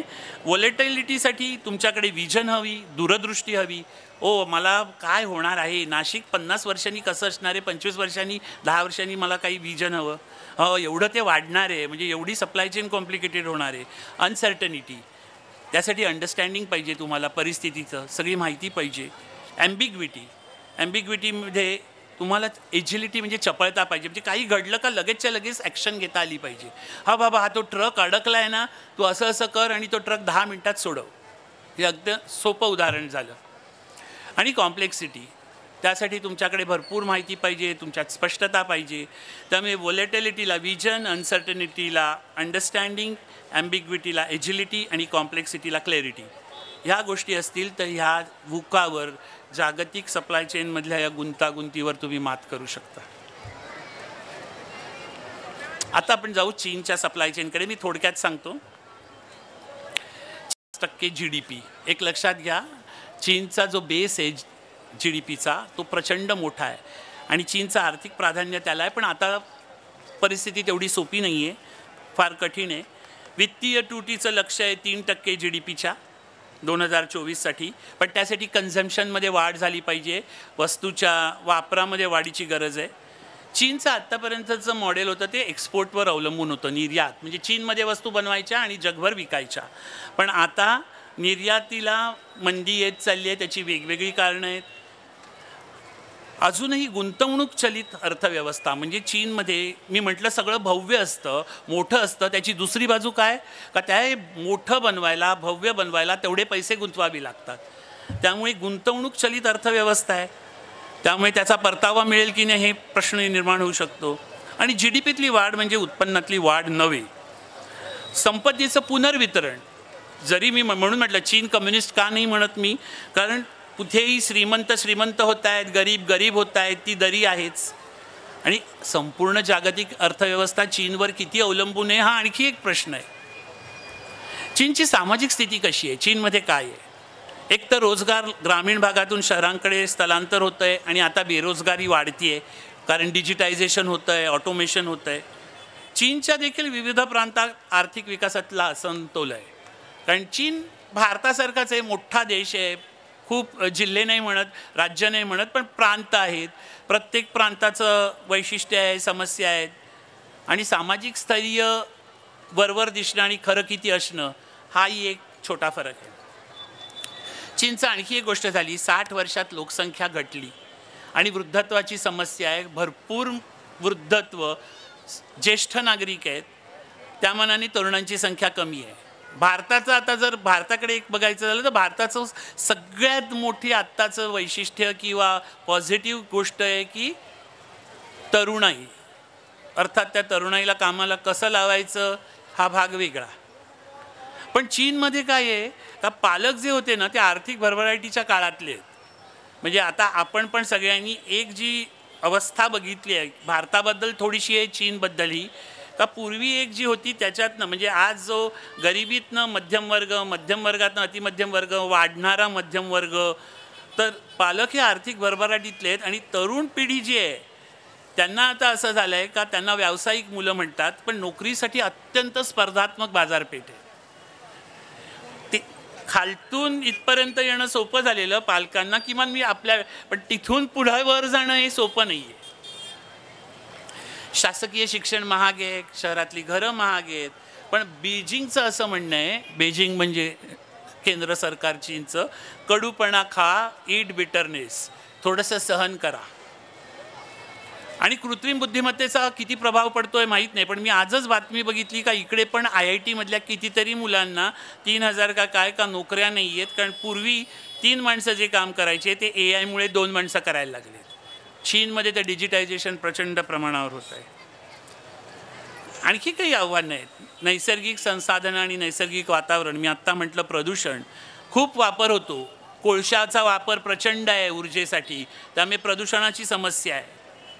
त्याच्यानंतर चीनमधली व्यवसाय संस्कृती कशी आहे का ग्वांगशी ह्याला म्हणतात, म्हणजे एकमेकांशी काय म्हणायचं त्याला आपण, लाल पाकिट देऊन अशा प्रकारे चीनमध्ये कारभार आता कमी झाला आहे तरीही खूप चालतो.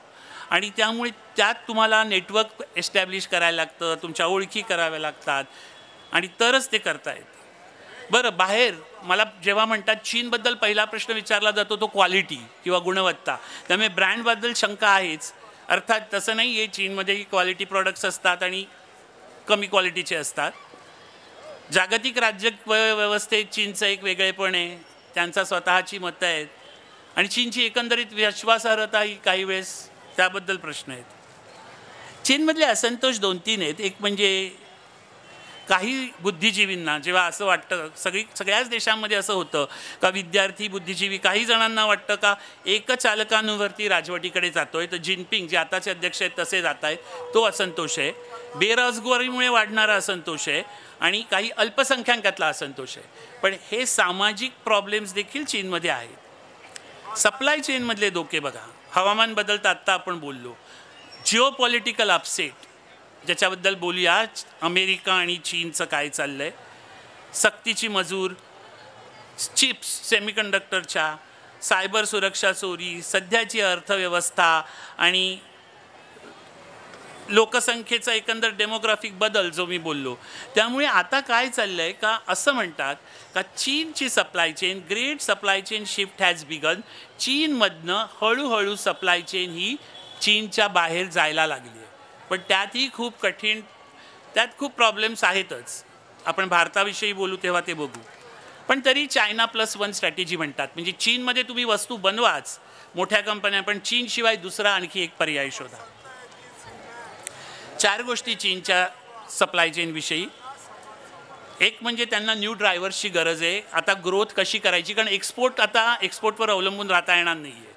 लोक तर खरेदी करत नाही. तरीही चीन जगाचा क्रमांक 1चा पुरवठादार आहे आणि ते 1चं स्थान दुसऱ्या कोणत्या एका देशानं हिरावून नेणं हे फार कठीण आहे आत्ता तरी. वाढ होणार चीनमध्ये, पण पूर्वीपेक्षा कमी वेगाने होईल. आणि यशाची गुरुकिल्ली, नाविन्याचा शोध, इनोव्हेशन गेम हे चीनने केलं तर चीनची सप्लाय चेन सुधारेल. जातात एक थोडंसं मी अमेरिका आणि चीनबद्दल बोलतो. आता अमेरिका आणि चीनमध्ये शीतयुद्ध नाही म्हणता येणार, पण तरी व्यापार युद्ध तर चाललेलंच आहे. चीनची अमेरिकेतून होणारी आयात कमी झाली आहे, मेक्सिकोची अमेरिकेतून होणारी आयात वाढली आहे. त्यामुळे मेक्सिको हा अमेरिकेच्या आयातीचा सर्वात मोठा स्रोत आहे आता. आणि तेथे कोविडनंतर गुंतवणूक प्रचंड होती आहे. आणि मेक्सिकोचा सगळ्यात फायदा, जर इकडे हा नकाशा पाहिला तर मेक्सिको आणि USA यांच्या बॉर्डर्स चिटकून आहेत, सीमारेषा एकमेकांना लागून आहेत, त्यामुळे इकडचं सामान तिकडे पाठवणं सोपं आहे. मेक्सिकोचा फायदा तो असल्यामुळे मेक्सिकोमध्ये उत्पादन कारखान्यांची खूप वाढ होती. अर्थात मेक्सिकोचे स्वतःचे खूप प्रॉब्लेम आहेत. हे विधान पुन्हा एकदा महत्त्वाचं आहे, कारण भारत जेव्हा बघतो तर आपलं जे काही म्हणता येईल आपली जी स्पर्धा आहे ती खरं म्हणजे चीनशी नाहीच आहे. आपली स्पर्धा आहे मेक्सिको, सर्बिया आणि त्यासारख्या देशांशी. पुढे गेल्यावर आपल्याला लक्षात येईल अमेरिकेने चीन विरुद्ध युद्ध पुकारल्यासारखंच आहे, व्यापार युद्ध. सेमीकंडक्टरच्या वस्तूंवर त्यांनी प्रचंड बंधनं घातली आहेत. आत्ताच 15 मेला त्यांनी अमेरिकन सरकारने जो फतवा काढला आहे त्याच्यामध्ये विजेवर चालणाऱ्या मोटारी EV ज्या गाड्या आहेत 25%वरनं 100% ड्युटी लावलेली आहे, आयात कर लावलेला आहे. त्यामुळे अमेरिका आता चीनमधली सगळ्या वस्तू अमेरिकेत येऊ नयेत यासाठी प्रयत्न करते का ज्या योगे चीनला प्रश्न पडेल की त्यांनी बनवलेल्या वस्तू विकायच्या कुठे. पण चीनची काही शक्तिस्थळं आहेत. मी मगाशी म्हटलं 4 जणांची नावं घेतली. माओंनी 1950 साली संकल्पना मांडली, 1960 साली 3 राष्ट्रांचं जग, विकसित जग, विकसनशील जग आणि तिसरं जग. आणि या जगाचं नेतृत्व आपल्याकडे असेल असं माओ म्हणायचे. मग डेंग यांनी काय केलं का संरक्षणाचा जो निधी होता तो आर्थिक विकासाकडे वळवला आणि 24 अक्षरी तत्त्वज्ञान म्हणून चीनमध्ये प्रसिद्ध आहे. नजरेआड राहून जगाचं निरीक्षण करा, महत्त्वाचं आहे, नजरेआड राहून जगाचं निरीक्षण करा, देशाला सुरक्षित ठेवा, शांत राहून देशाची सर्व क्षेत्रातील क्षमता वाढवा आणि शांततेच्या काळात मिळालेल्या वेळेचा सदुपयोग करा. फार महत्त्वाचं तत्त्वज्ञान आहे ह्या 4 गोष्टींचं. मग त्याच्यानंतर हू जिंताओ आले ना, त्यांनी काय केलं का थोडंसं सबुरीचं धोरण घेतलं. पण ते असं म्हणायचे का अमेरिका आणि चीन हे 2 महासत्ता आहेत आणि हे 2 देश जगाचं नेतृत्व करतील. अमेरिकेने ते कधीच मान्य केलं नाही. आणि आता जे जिनपिंग आहेत 2021पर्यंत चीनच्या एकत्रीकरणाचं त्यांचं स्वप्न आहे. एकत्रीकरण म्हणजे लडाख, अरुणाचल, भारतातल्या प्रदेशांपासून तैवान, अनेक देशांच्या सीमावरचे भाग. चीनचं म्हणणं आहे का ते त्यांचे आहेत म्हणून ते घेण्याचा प्रयत्न. त्यांनी अध्यक्षपदावरील कालमर्यादा काढली आहे, त्यामुळे ते अमर्याद काळापर्यंत अध्यक्ष राहू शकत आहेत.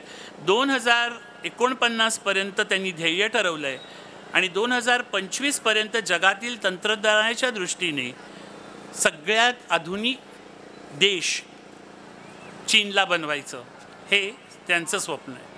आणि 2049पर्यंत चीनला जागतिक राजकारणातलं सर्वात प्रभावशाली देश बनवणं. त्यासाठीच अमेरिका आणि चीन हे जे द्वंद्व चालू आहे. आणि त्यासाठी अजून एक काय करतायत का आंतरराष्ट्रीय संस्था संघटना आताच्या ज्या आहेत त्याच्यावर तरी वर्चस्व मिळवायचं किंवा नवीन आंतरराष्ट्रीय संस्था अशा प्रकारे निर्माण करायच्या, त्यांच्यात असे देश घ्यायचे का ज्याद्वारे आपल्याला जागतिक प्रभुत्व मिळता येईल. आणि अशा वेगवेगळ्या देशांच्या संघटना असतात. म्हणजे आता G10 आहे, G19 आहे, ब्रिक्स आहेत, अशा वेगवेगळ्या संघटना जागतिक स्तरावर कार्यरत आहेत ज्यात काही देश एकत्र येतात, त्यांची जी समान उद्दिष्ट असतात त्यासाठी काम करायचं. आता चीनची जगातील सर्वात वेगाने वाढणारी प्रमुख राष्ट्रीय अर्थव्यवस्था आहे. आत्ताची स्थिती अशी आहे का चीनचा GDP 5% आहे, आपला 6, 7, 8 म्हणजे चीनपेक्षा जास्त आहे. पण जर आकारमान पुन्हा बघितलं तर चीनचं आपल्या तिप्पट आहे, आपलं कमी आहे. पण आघाडीची आर्थिक शक्ती आहे चीन. कामगार वर्ग प्रचंड आहे आणि अतिशय स्वस्त, मेहनती, शिकण्यास तयार असलेला आहे. भांडवलाची विपुलता आहे, भरपूर भांडवल आहे चीनकडे. विविध प्रकारच्या उत्पादनासाठी जागतिक उत्पादन केंद्र आहेच. 1/3 स्टील चीनमध्ये बनतं, अर्ध सिमेंट, अर्ध्या काचा चीनमध्ये बनतात. ऑटोमध्ये मी तुम्हाला दाखवलंच, चीनचा नंबर 1 आहे.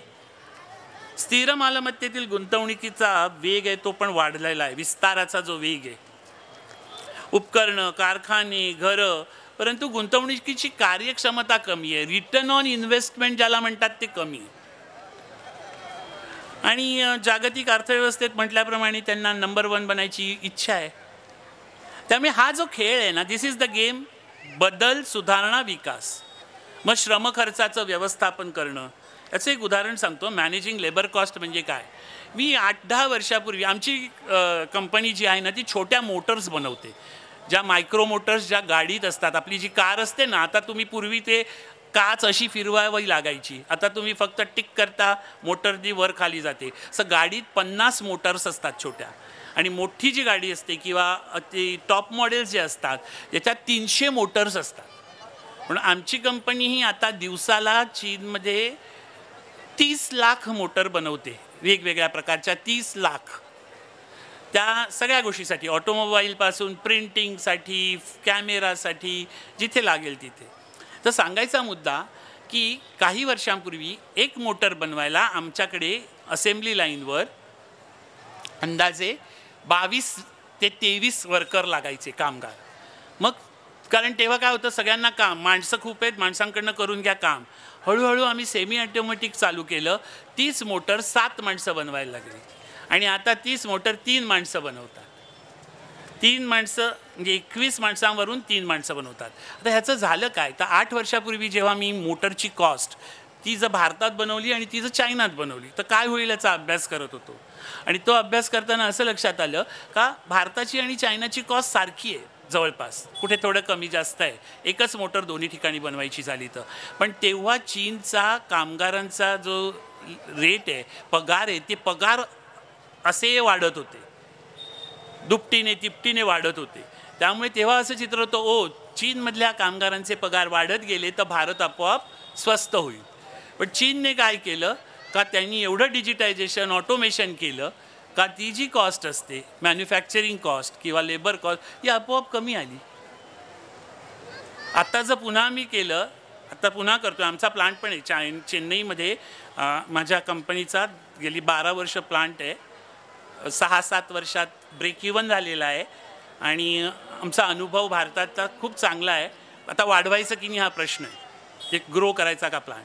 पण पुन्हा एकदा कॉस्ट बघायला गेलो तर चीन आणि भारताची कॉस्ट, आता चीन थोडासा आता स्वस्तातच पडतो भारतापेक्षा, 30 मोटर बनवायची. हा झाला सप्लाय चेनचा भाग. हा स्टडी सप्लाय चेनमध्ये करावा लागतो. दुसरी गोष्ट म्हटल्याप्रमाणे मूळ उत्पादन आणि तंत्रज्ञानाचा विकास. चीनमध्ये प्रचंड प्रमाणावर इलेक्ट्रॉनिक्सवर काम चाललं आहे. आज जगात अमेरिका ही नंबर 1 आहे इलेक्ट्रॉनिक्सच्या सॉफ्टवेअरमध्ये किंवा चिप्समध्ये. एक जे अत्युच्च लेवलचं तंत्रज्ञान असतं ते अमेरिकेकडे आहे, पण चीनमध्ये त्याच्यावर प्रचंड सरकार पैसा खर्च करते, लोकांना एकत्र करते आणि त्यांची ती टेक्नॉलॉजी कशी मिळेल याचा प्रयत्न करत आहेत. ब्रँड बिल्डिंग आहे. चीनची वस्तू आता भारतात वाटत असली तरी सगळ्याच वस्तूंना क्वालिटी नसते असं नाही आहे. निर्यातीची रचना बदलायला लागेल. निर्यात जर कमी झाली तर काय करायचं त्याचा विचार आहे. आणि असे बरेच उपाय चीन करतं आहे आणि ही चीनची शक्तीस्थळं आहेत. आणि इनोव्हेशन हे तर आहेच, डिजिटायझेशन आहे. आता आपण बघू भारताकडे. भारताचा GDP आहे 6.3. मला असं वाटतं त्यातही विसंगती आहे. RBIचा 6.5 आहे आणि डेटा दाखवतो 8.4 जर Q4 2023चा बघितला तर. सो अंदाजे 6.5च्या आसपास आहे असं म्हणता येईल. आर्थिक वर्ष 24-25 GDP वाढीचा अंदाज 6.7 होता, तो आता 6.5 आहे. पण तरी कृषी क्षेत्राच्या वाढीच्या समस्या आहेतच. कर संकलन किती होतं आहे, टॅक्स किती कलेक्ट होतो आहे तो प्रश्न आहे. आणि रेड सी किंवा तांबड्या समुद्रासारख्या व्यत्ययामुळे भारतात, कारण जर मटेरियल भारतातलं जातं ते सर रेड सी मार्गे जात असेल आणि तिकडे जर प्रॉब्लेम असेल तर परत बाहेरच्या देशांना भारत असुरक्षित वाटू शकतो व्यापाराच्या दृष्टीतनं. दुसऱ्या उद्योग क्षेत्राच्या समस्या लेबर शॉर्टेज आहे, मजुरांची कमतरता आहे. सगळ्यात महत्त्वाचं म्हणजे इनॅडिक्वसी ऑफ इन्फ्रास्ट्रक्चर.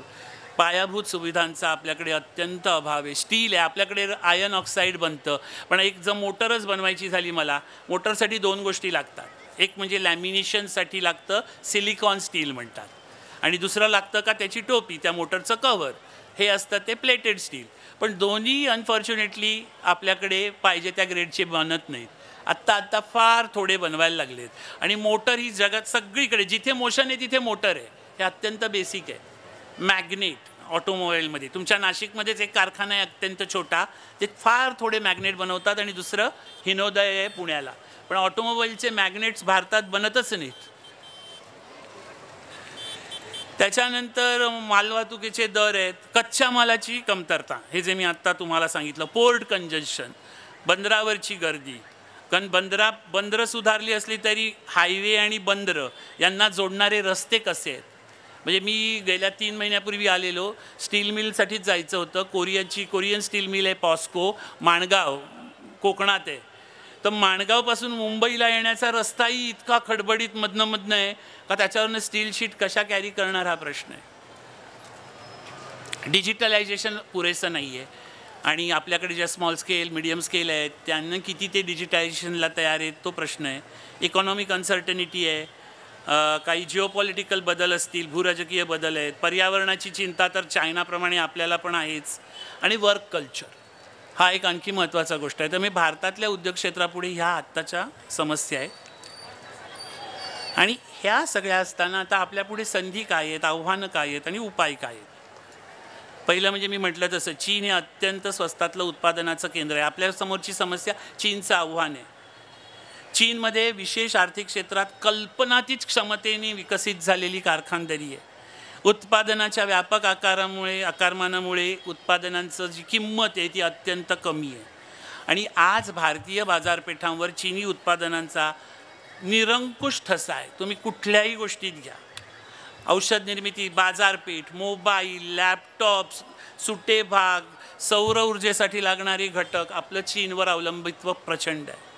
एकही क्षेत्र असं नाही का चीनी उत्पादकांचा वाटा नाही. आता चीनने काय केले, सर्बिया, मी मगाशी एक नाव घेतलं युरोपातल्या, पूर्व युरोपातला देश, चीनने सर्बियाशी धोरणात्मक सहयोग केला 8-10 वर्षापूर्वी. आमच्या कंपनीचाही सर्बियात प्लांट आहे. त्यामुळे चीन हे त्यांच्या वस्तूंचं उत्पादन सर्बियातही करायला लागलं, म्हणजे मेक्सिकोत करायला लागलं आणि सर्बियात करायला लागलं.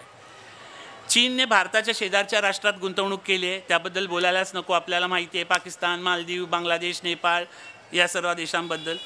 आणि आपल्याला संरक्षण खर्चात काटकसर तर करायला पाहिजे आणि सावधानता पण राखली पाहिजे. त्यामुळे देशी बनावटीची उत्पादनं बनली पाहिजेत. यंत्रविषयक अभियांत्रिकी क्षेत्रातही चीनने भारतात मोठ्या प्रमाणावर गुंतवणूक केली. उद्योजक, व्यापारी, चीनी बँकिंगकडनं कर्ज आहे. त्यामुळे चीन कंपन्यांना टर्बाईन पण विकतो आणि स्वस्तात कर्जही देतो. पण त्यामुळे चीनी बँका आपल्या धोरणावर परिणाम साधू शकतात. आता ह्यात झालंय काय, आज अशी अवस्था आहे का चीनला पर्याय नाही आहे आणि प्रत्येक देश, युरोपातला, अमेरिकेतला, जगातले देश पर्याय बघत आहेत. पण दुर्दैवाने आपली त्याची तयारीच नाही आहे. मी एक मोटारीचं उदाहरण दिलं की आज जर तो आपल्याजवळ आपण ठरवलं सगळ्यांनी आणि करू शकलो तर प्रचंड, म्हणजे चीनची स्पर्धेची त्या दृष्टीने गरजच नाही आहे, कारण आपल्याकडे लोक धावत येतील. पण आपल्या समस्या आपण सोडवणं हे महत्त्वाचं आहे. त्यामुळे होतं आहे काय, चीनला पर्याय व्हिएतनाम, मलेशिया, बांगलादेश, इकडे चीनला पर्याय म्हणून शेवट बघावं लागतं आहे. म्हणजे मी स्वतःही मलेशियाचाही अभ्यास केला, व्हिएतनामचाही केला, भारताचा केला, सर्बियाचा केला आणि मेक्सिकोचा केला, चीनला पर्याय म्हणून. म्हणजे आम्ही जे आता 100-90% उत्पादन चीनमध्ये आहे त्यातलं एक 20% दुसऱ्या देशात बनवायचं. आणि असं सुस्पष्ट उत्तर देता येत नाही आहे, हो आपण भारतात करू शकू, अशी मी मगासपासून जी सांगतोय ती कारण आहेत. पण माझा स्वतःचा अनुभव आहे, मेक्सिकोतही खूप प्रॉब्लेम्स आहेत, त्यांच्या पण कार्यसंस्कृतीत कल्चरल प्रॉब्लेम आहेत, हॅपी गो लकी आहेत. पण सर्बिया जे युरोपातलं आहे, उत्तर युरोपातलं देश आहे, सर्बिया हा युरोपला सप्लाय करू शकतो, मेक्सिको हा अमेरिकेला सप्लाय करू शकतो. त्यामुळे हे आपले खरे प्रतिस्पर्धी आहेत. आता होणारे काय, अमेरिकेने बंधनं घातली त्यामुळे चीनी माल हा अमेरिकेत जाऊ शकणार नाही. त्यामुळे चीन ही एक अत्यंत महत्त्वाची गोष्ट आहे का तो जास्तीत जास्त उत्पादनं भारतात पाठवायचा प्रयत्न करेल आणि तो स्वस्तात असेल.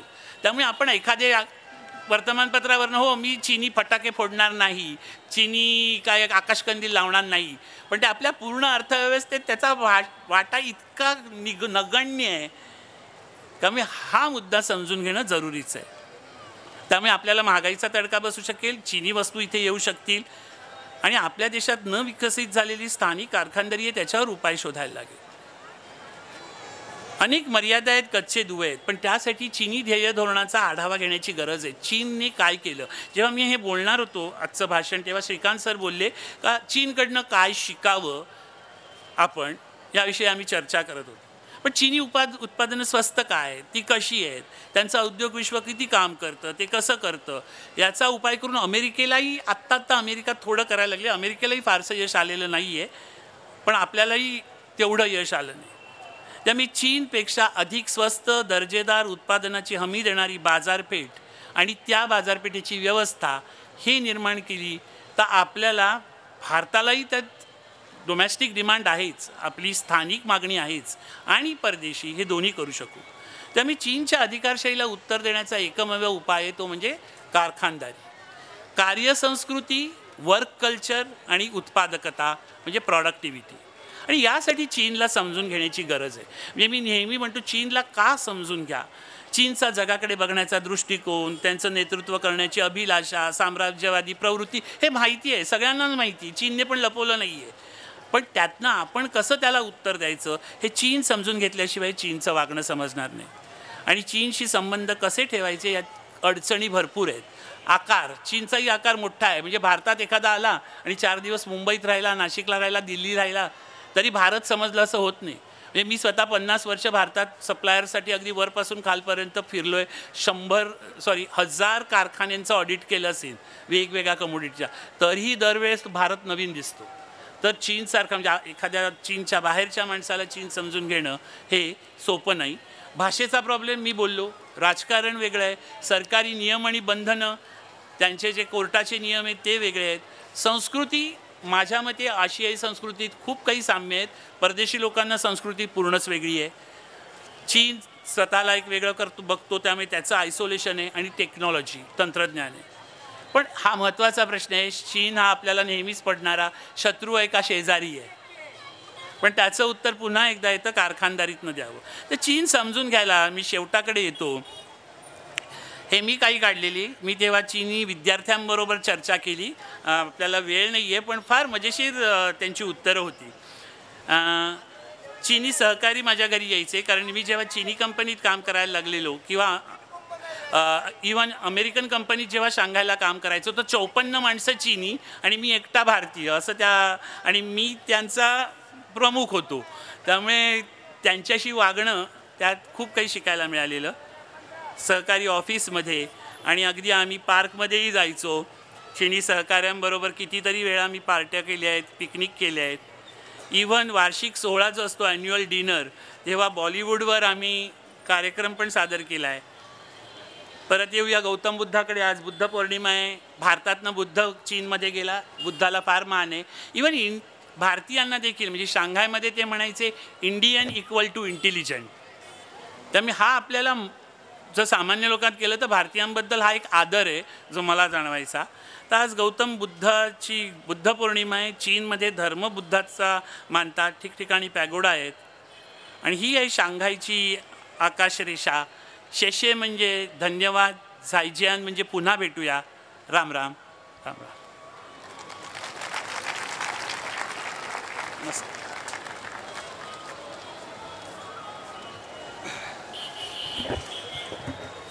मंडळी रामराम.